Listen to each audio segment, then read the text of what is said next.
মানে একটা মানুষের একবার পাথর এটা অপারেশন হইলো, হ্যাঁ। কিন্তু পরে কি আবার হওয়ার সম্ভাবনাটা আছে কিনা? কয়বার হওয়ার সম্ভাবনা? আবার সম্ভাবনা আছে। পেশেন্টের একজন অ্যাটেন্ডেন্স খুবই চমৎকার একটা প্রশ্ন করছেন, যে প্রশ্নটা আমরা প্রায় ফেস করি, সেটি হলো যে যখন পিত্তথলি ফেলে দেওয়া হয় পাথরের কারণে, সেখানে আবারও পাথর হতে পারে কি। এটি বোঝানোর জন্য আমি আপনাদের অনেকেরই তো হাত আছে, কেউ হাতে আংটি পরছেন কিনা? জি, পড়ছি।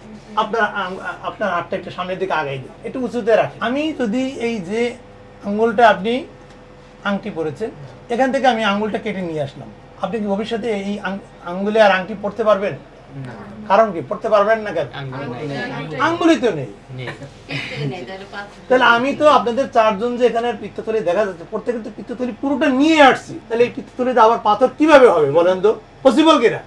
তাহলে এটা সম্পূর্ণ একটা অহেতুক বা ভুল ধারণা যে পিত্তথলি ফেলে দিলে আবারও পাথর হবে কিনা। কিভাবে হবে? আমি তো পুরো পিত্তথলিটাই নিয়ে আসছি। এখন ভবিষ্যতে অন্য অর্গানে হতে পারে না, সেটা তো ডিফারেন্ট ইস্যু। তারা কিডনিতে হতে পারে, পিত্তনালীতে হতে পারে, সেটা তো আলাদা জিনিস। বাট পিত্তথলিতে তো আর পাথর হবে না, যে থলি জায়গায় নাই। ক্লিয়ার।